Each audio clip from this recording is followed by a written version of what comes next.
Tá, o vídeo que a gente vai assistir é Decifrando Snuff, do Slipknot. A música de metal mais triste já escrita, do Decifra Hits. Esse canal é muito bom. Cara, eu adoro o Decifra Hits, velho. Eu já assisti vários vídeos desse cara. Ele explica, assim, com uma precisão muito divertida. Quando se fala em heavy metal, logo vem na mente aquela imagem do cara Nossa, por um momento eu achei que era o Wendel Bezerra. É o Wendel Bezerra? Não quero legenda não, velho.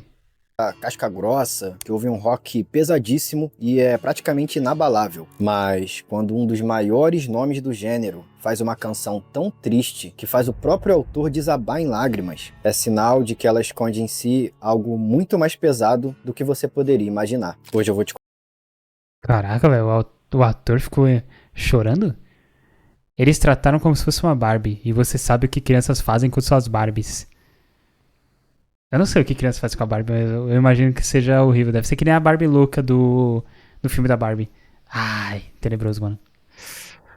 Eu acho que eu não leria esse tipo de livro. Eu acho que eu não tenho cabeça pra ler esses livros meio... Cara, eu definitivamente não tenho cabeça pra ler livros que falam de casos de... Pô, ler o furicular me quebrou aqui, mano. Livros de casos de crime. Casos de crime, assim, pá. Eu acho que eu não conseguiria ler, mano, porque eu fico meio sentido assim, mano. Eu fico, caraca, velho, bagulho tenso e tal. Eu fico triste, velho. Saca? Eu fui ver um dia desse aí o caso do Rui Pedro, um molequinho lá de Portugal. E eu fiquei, pô, mó deprê, velho. Crianças quebram brinquedo, arrancam partes do corpo, rabiscam, cortam o cabelo. Por aí vai. Aliás, lançou a série de It. É gore puro. Ai, não sei como aguenta ver gore, mano. Cê é louco, o gore é muito tenso. Eu fui assistir, cara, eu já quase vomitei quando assisti o Poço. O Poço da Netflix lá. Não tem porra nenhuma de gore, mano, mas eu achei nojento aquele filme, velho. Ou tem gore, não sei. Eu achei nojento aquele filme. Imagina se eu assistir um filme de gore assim. Ai, fora. Eu quase vomitei quando eu vi uma cena de Terrifier. Minha irmã tava assistindo, tava jantando, minha irmã tava assistindo. Cara, mano, eu olhei pra aquilo. Nossa. Sai fora. Sai fora, eu não vou nem ler, mano. Não vou nem ler em voz alta. Sai. Não, vamos pro vídeo aqui, velho. Vamos pro vídeo. contar a verdadeira história, algo muito mais pesado do que você poderia imaginar. Hoje eu vou te contar Esqueci de entrar no Discord, velho. Acho que a tia Alana vai estar por lá, velho. Calma aí, deixa eu entrar aqui no Discord.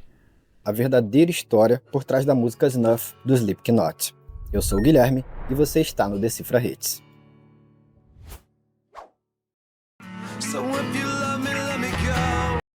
Essa música é incrível, tá?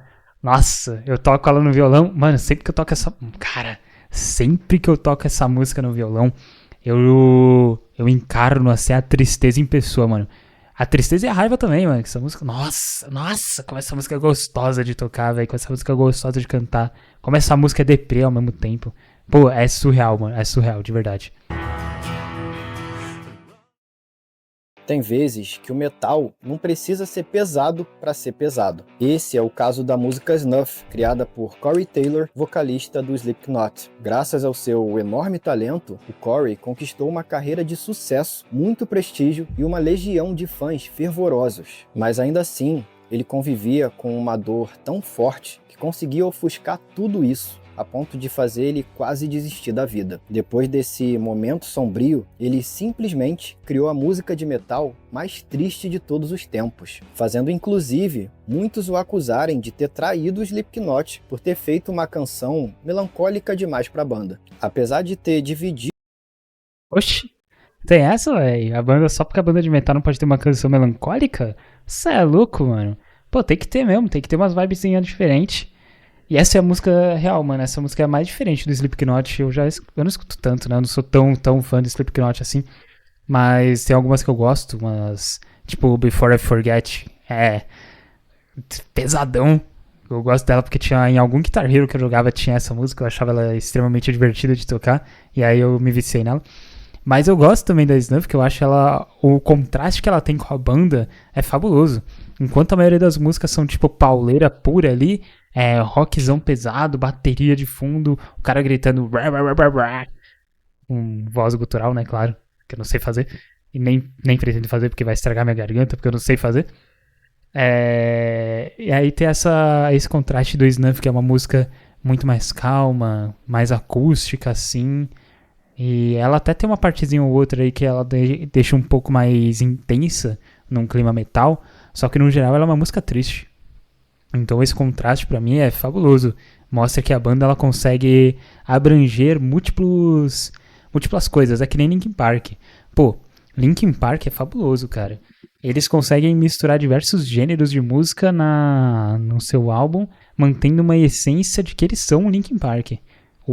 Tem umas músicas dele que tem uma batida de eletrônica, outras que são mais voltadas pro rap, outras que são extremamente tristes ali com violão. Tem as músicas que são pesadas pra caramba, com gritaria pra tudo quanto é lado.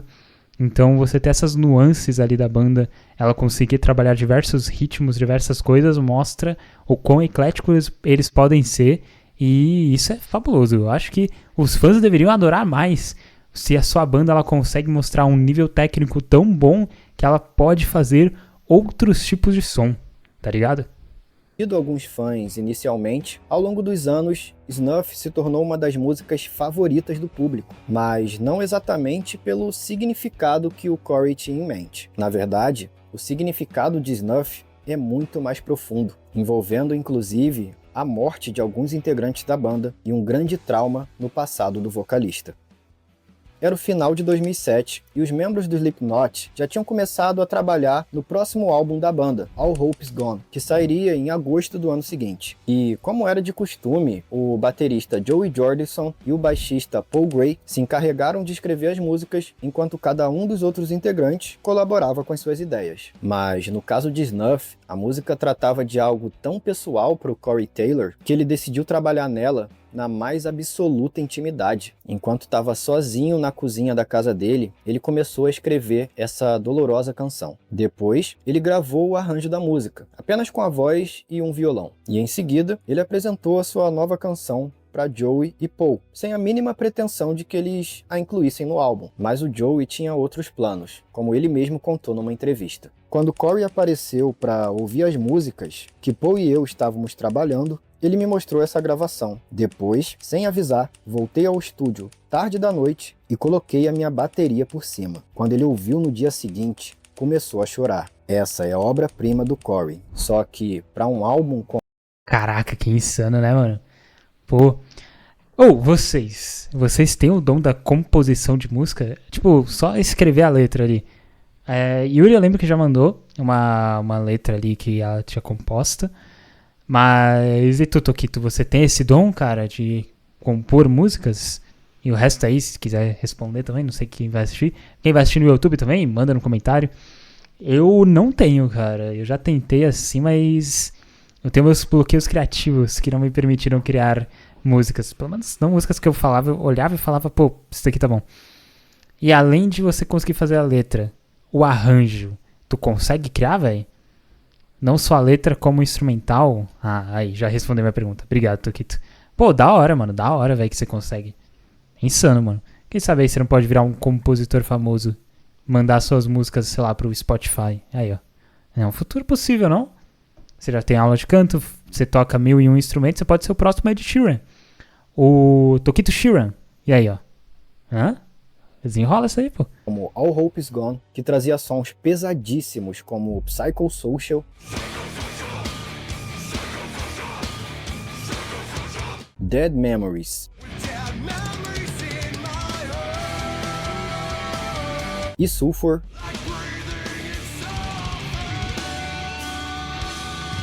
Snuff soava tão melancólica e diferente que alguns fãs até acharam que a música não tinha sido feita para o Slipknot, mas sim para o Stone Sour, a outra banda do Corey Taylor, a qual ele tinha formado algum tempo antes de entrar para o Slipknot. Eu sabia que ele tinha outra banda. Eu já escutei umas músicas desse Stone Sour, é da hora. Não fazia ideia que era dele. Apesar de essa ser uma confusão que os fãs fazem até os dias de hoje, o próprio Corey já desmentiu essa ideia. I get into arguments with fans all the time about this. Everybody's just like, oh, it's just a leftover Stone Sour song. It's like, no, I wrote that for Slipknot, you know? I didn't expect them to use it, to be honest. But I wrote that specifically for Slipknot because it was one of the First of all, it was regarding one of the heaviest times of my life. E não só a música, mas também o próprio videoclipe de Snuff era algo totalmente diferente e misterioso. O videoclipe é da hora, cara. É legal se vocês toparem assistir em algum momento. Se vocês quiserem assistir em algum momento aí, vejam um videoclipe de Snuff, é muito bom. É mais de um instrumento pra ser mais harmônico. Ah, entendi. Eu consigo compor, mas não anotar? Como assim? Ué, se você compõe, você anota, não? Ou você é tipo, pensei na hora ali, cantei na hora, mas não vou anotar. É tipo isso? Tipo, é a inspiração do momento? Falou uma vez, nunca mais? O clipe começa com o que parece uma filmagem pessoal do Corey, e ao fundo a gente ouve um som bem sombrio, enquanto uma mulher pergunta: What am I gonna do with you? No que o Corey responde: Essa tinha sido apenas a terceira vez que o rosto de Corey aparecia num videoclipe. Tanto nos shows ao vivo quanto nos clipes, o Slipknot é conhecido por sempre se apresentar de máscaras, que apesar de bem sombrias e sinistras, tinham o nobre motivo de retirar todo o foco da individualidade do artista e colocar a atenção na música, na arte que eles estavam criando. Mas no caso de Snuff, era imprescindível que o videoclipe fosse gravado sem máscara, justamente por se tratar de algo tão pessoal e íntimo do vocalista. Em seguida, a gente vê o Corey observando essa mulher como se fosse um stalker e perseguindo ela por todos os cantos de um hotel. Mas, por mais que ele chegasse perto, ela parecia sempre sair do seu alcance. A vontade dele é tão obsessiva que num certo ponto ele chega a cheirar um sapato dela, como um viciado que usa uma droga só para sentir a sua presença novamente. Caraca, tenebroso, mano. Eu cantei e quando eu vou anotar esqueci tudo, então tenho que deixar um chat de fala ativado. Ah, saquei. Ou você trabalha sua memória. Aí você começa a lembrar de tudo. Aí, ó, é um ótimo exercício aí pra você se tornar uma... Pô, aí você começa a treinar que nem aqueles caras que fazem competição de memória, tá ligado? Tem os campeonatos mundial de memória. Começa a treinar que nem eles, decorar todas as cartas de um baralho em ordem aleatória ali. Decorar onde tá cada uma das peças do cubo mágico e ele tá embaralhado. E aí já era, mano. Você se torna uma mestra da memória. Aí você nunca mais esquece as suas letras. Pega essa dica aí. Corey continua Estudar 10 anos de competição de memória pra poder lembrar as letras que você canta. sua viciado que usa uma droga só para sentir a sua presença novamente. Corey continua sua busca de maneira desesperada, até que, num certo momento, ele parece desistir de perseguir a mulher. Mas, na verdade, acontece algo completamente bizarro. No final do clipe, a gente descobre que ela era ninguém menos do que o próprio Corey Taylor maquiado e vestido como mulher. O que muita gente não sabe é que essa cena, apesar de bizarra, se explica e se conecta diretamente com a história do próprio vocalista.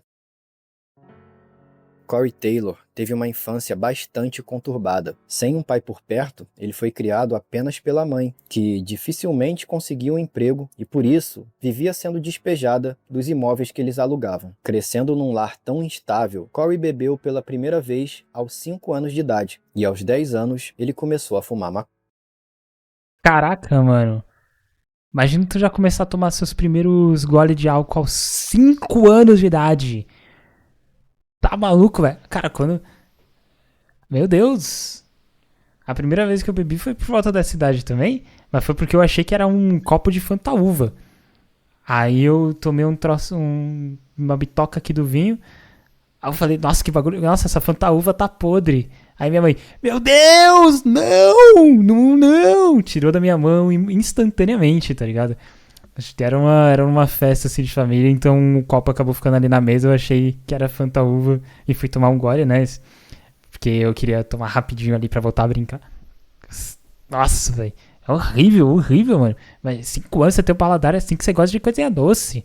Você gosta de brigadeiro, gosta de beijinho. Qual que é o nome dos outros doces? Sei lá qual que é o nome de outro. Gosta de doce, gosta de bolo. Nossa, bebida amarga pra caramba, velho. E aos 10 anos o cara começou a fumar. Você é louco, velho. Ainda aos 10, o Corey foi abusado sexualmente por um vizinho mais velho, como ele contou numa entrevista para a revista Loudwire. A gente se mudava muito, Então, obviamente, eu tinha que fazer amigos rápido. Havia realmente só uma pessoa para sair, para brincar, e ele era um garoto de 16 anos. Ele me convidava para ir à casa dele para tocar música.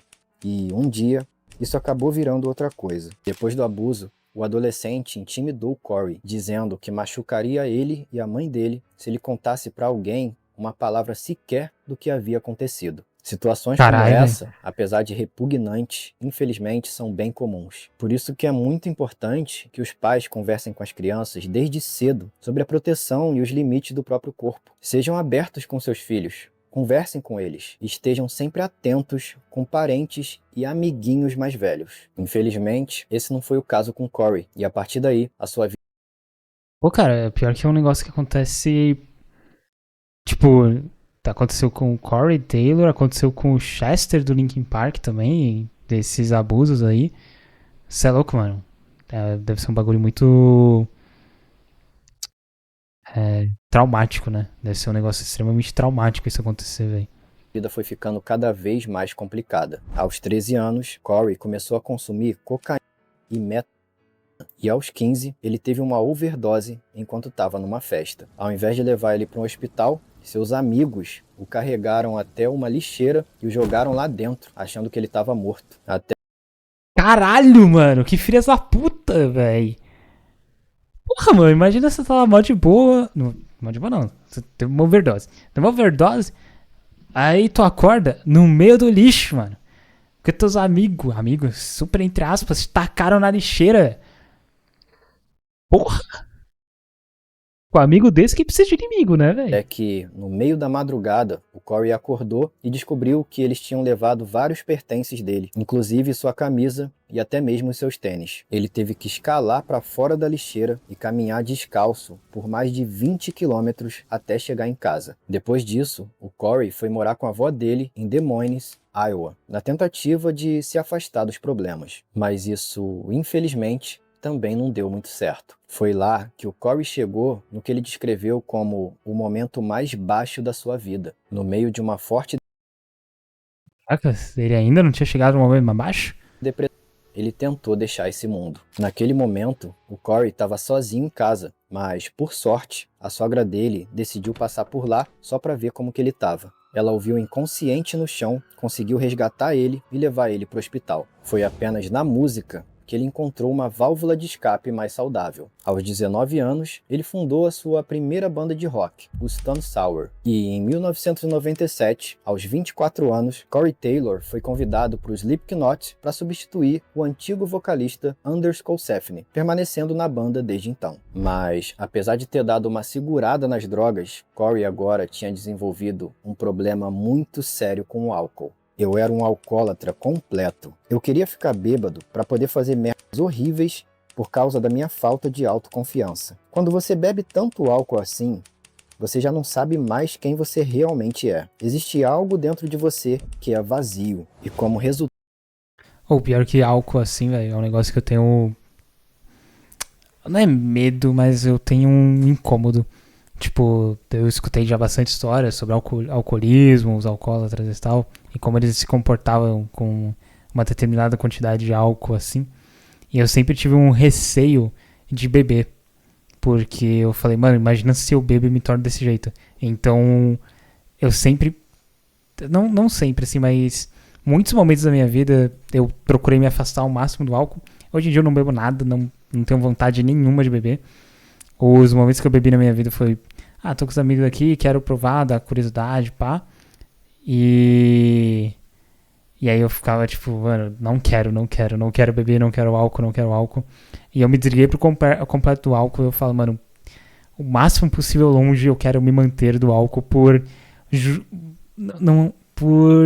receio de eu começar a gostar. É mais por receio de eu começar a gostar, eu não quero gostar de álcool, então eu quero evitar isso. Além de que eu sei que não é muito bom pro teu corpo, né? Então já evito também por conta disso. E eu aqui bebendo adoidado meu café. Você ainda tá bebendo aquele café especial lá, o café alcoólico? Peraí, você tá bebendo nesse momento café alcoólico? Calma. Tá muito tarde pra beber café, não? Falando nisso, Eu não sei se vocês bebem muito café, mas, tipo, tem as pessoas que bebem café pra dormir. Existe esse mundo mesmo de beber café pra dormir? Eu tomei hoje de manhã de uma prova super importante. Tu foi bem na prova? E tu já foi assim pra prova já com álcool mais café no sangue pra poder expandir a sua linha de pensamento e fazer melhor a prova, né? Tem um significado ali por trás, tá ligado? Gabaritei? Insano, velho. Sempre confiei em você, velho. Aí, ó. Eu aqui falando mal de álcool e o álcool cafeinado do Yuri salvando ele da prova. Resultado desse comportamento, a sua saúde sofreu bastante e a banda também. Taylor já contou que acabava atrasando o Slipknot na gravação de novas músicas porque sua voz vivia sempre instável e que ele nem sempre aparecia para as sessões. Seus colegas não tinham medo de dizer na cara dele que ele estava decepcionando todo mundo da banda e chegaram até a questionar se ele realmente estava comprometido com o Slipknot. Eu desaparecia por longos períodos sem me importar com a minha própria segurança ou a de mais ninguém. Eu nem sabia onde eu estava até a manhã seguinte. Não me importava comigo mesmo, com a minha família, com nada. Só me lembrava de estar num bar e, de repente, nada. Um ano depois de entrar no Slipknot, em 1998, Corey Taylor conheceu alguém que mudaria toda a sua história. Scarlett Stone, a mulher que não só se tornou a sua primeira esposa, mas também a mãe do seu filho Griffin. Apesar disso, a relação deles foi bem longe de ser algo tranquilo, principalmente devido aos problemas do Corey com o alcoolismo. Ele até conseguiu deixar as bebidas com o nascimento do Griffin, mas depois de alguns meses recaiu novamente no vício. Durante os anos que eles estiveram juntos, a Scarlett foi uma figura-chave para que o Corey percebesse o quanto o vício dele estava se tornando algo extremamente preocupante. Foi muito ruim, cara. Isso machucou minha voz, arruinou minha saúde, eu ganhei muito peso, estava com uma aparência horrível e minha esposa ficou comigo e me disse que eu tinha um problema. Perdi um ano inteiro da vida do meu filho por estar bêbado. Foi difícil, mas apesar dos avisos da esposa, o Corey se negava a Caraca, velho, perdeu um ano inteiro da vida do filho, velho. É um ano que tu não recupera, velho. Cê é louco. procurar ajuda e parar com o vício, até que a situação deles chegou num ponto crítico. Certo dia, Scarlett viajou até Los Angeles para descobrir no que ele estava se metendo e definitivamente colocar ele contra a parede. Corey estava hospedado no hotel Hyatt House, tinha acabado de voltar de um passeio com os amigos e, para variar, estava embriagado. Scarlett chegou lá com a intenção de conversar, mas os dois acabaram discutindo sério. Num misto de raiva e desespero, o Corey tentou pular da sacada do 8º andar. Por sorte, um dos seus amigos conseguiu agarrar a camisa dele por trás e puxar ele de volta. Depois desse incidente, a esposa de Corey deu para ele um ultimato. Ou ele ficava sóbrio e se tornava um marido e pai dedicado, ou ela ia embora levando seu filho. Não era a primeira vez que ela fazia essa ameaça, mas dessa vez ele sabia que era para valer. E pela primeira vez na vida, ele realmente entendeu que ele precisava mudar. A partir do dia seguinte, o Corey prometeu para si mesmo que não ia tocar em mais nenhuma gota de álcool e conseguiu ficar sóbrio por longos períodos. Mas, infelizmente, o processo não foi nada fácil. O relacionamento com Scarlett já estava completamente deteriorado e, em 2007, eles acabaram se divorciando. Depois do término, o Corey recaiu novamente no vício. Foi exatamente nessa época, no final de 2007, que ele escreveu o Snuff. E apesar de ele nunca ter mencionado nomes, só pela linha do tempo dos fatos, fica bem óbvio quem foi a motivação dele para escrever a letra. Toda a sua dor, tristeza e ódio foram muito bem representadas no clipe pelo próprio Corey, não como um ator, mas sim como ele mesmo. Sabe essa cena dele quebrando o copo no clipe? Então, isso foi real. No YouTube tem o vídeo dos bastidores da gravação e, num certo momento, o diretor pediu para que Corey sentasse sozinho na cozinha, que aliás foi exatamente onde ele escreveu o Snuff, lembrasse e revisitasse a mesma dor que o fez escrever Snuff. E foi exatamente isso que ele sentiu na hora de gravar essa cena. Se não acredita em mim, só dá uma olhada nesse trecho da gravação.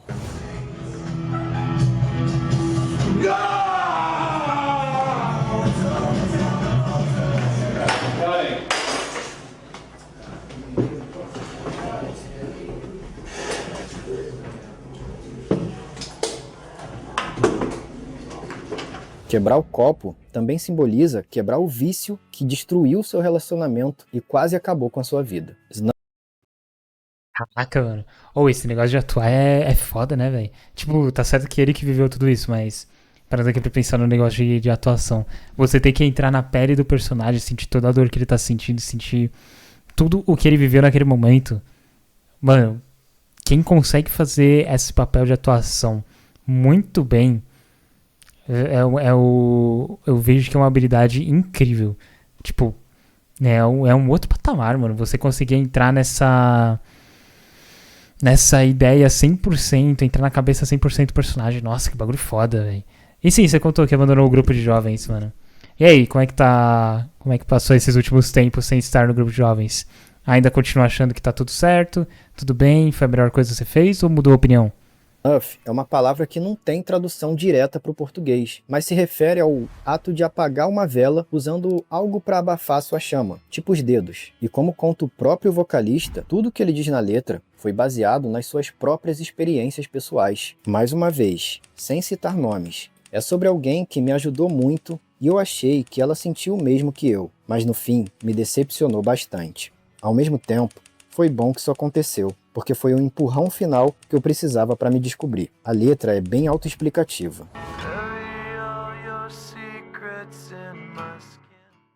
Enterre todos os seus segredos na minha pele, vá embora levando a sua inocência e me deixe com os meus pecados.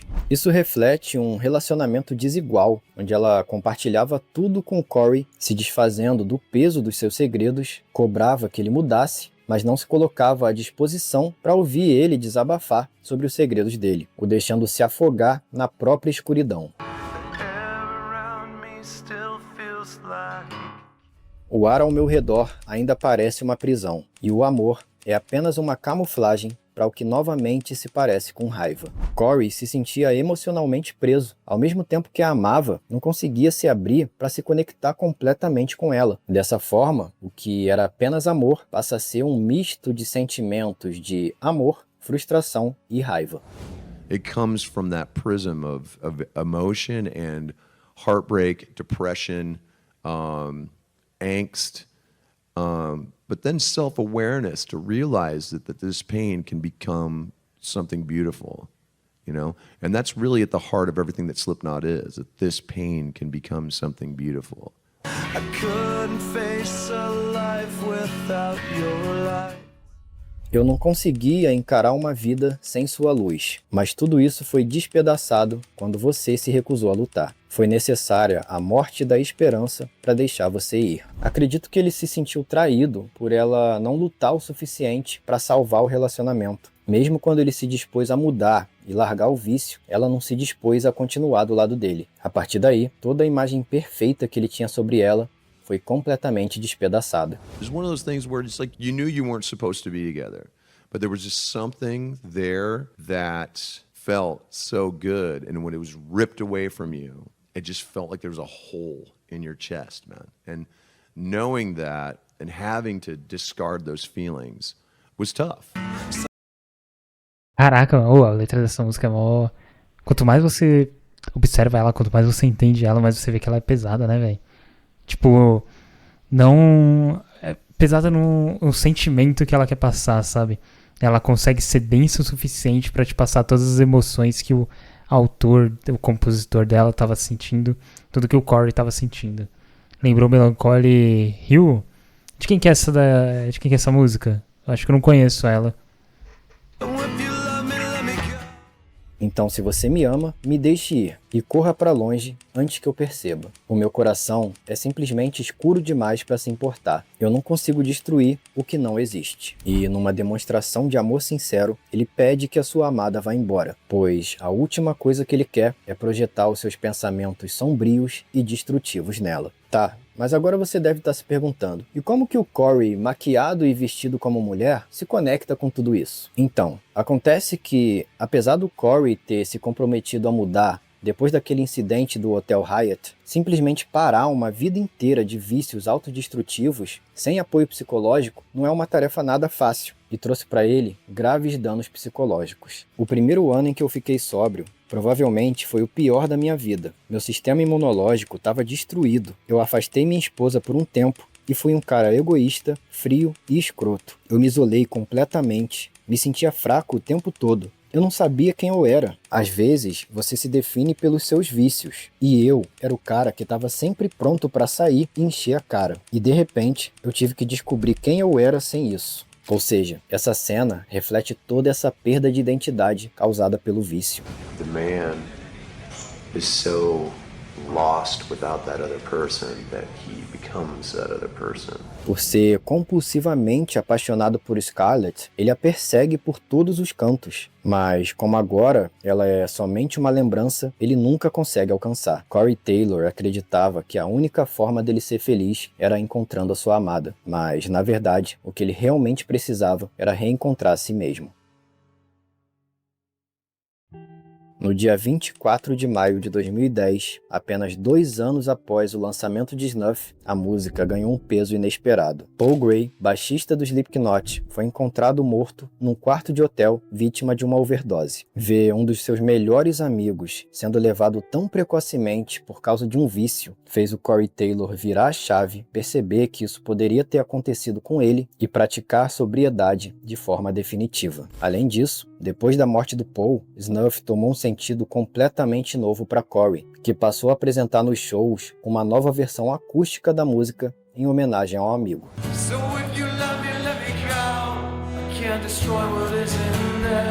Just lucky that the band took it seriously and were able to, and it was really Paul, man, to his credit, that led the charge on that song. Like, he was the one who really saw the potential of it.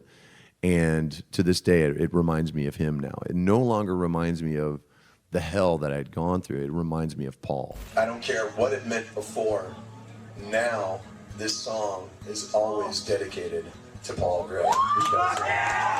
Foi assim que Snuff acabou mudando completamente de significado para Corey Taylor, se convertendo numa canção especial que o lembrava do seu amigo Paul Gray e, mais tarde, com a morte do baterista Joey Jordison em 2021, esse significado ficou ainda mais intenso, ajudando Corey a ver Snuff como uma homenagem ao seu passado e um hino da sua luta e superação contra o vício.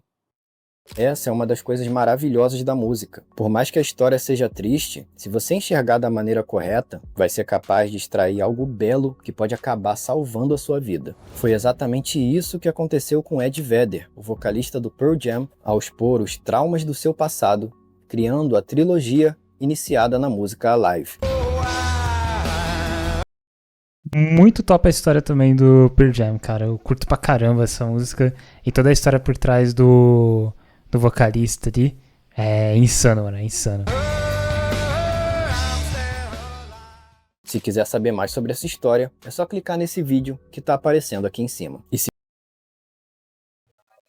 Videozão, mano, videozão. E, cara, eu não tinha conhecimento... Cara, eu não sou inscrito? Oxi. Eu não tinha conhecimento de toda essa profundidade que tinha na música Snuff, velho. Agora, quando eu for tocar ela no violão ali, eu vou ter um significado muito maior pra ela. Tanto da primeira versão, por que ela foi feita, quanto do porquê ela ainda é tocada, né? A maneira como ele representa agora o Paul lá, o baixista. E acredito que também um pouco do baterista ali, que morreu em 2021. Cara, absurdo, velho. E é uma música que deixa você extremamente triste, cara. Se você nunca escutou Snuff, escute. Você vai ficar... Ela tem toda a tonalidade certa ali pra te fazer quase chorar, mano. Porra, é um bagulho pesado. Este que você viu é um dos cortes que acontecem na live. Praticamente todo dia tem live, tá? Então, só cola lá, vamos trocar uma ideia. Vai que você aparece em um dos videozinhos aqui também, né? Pô, divertido. Então, deixa aquele like, comenta, compartilha essas coisas todas, se inscreve no canal e a gente se vê na próxima.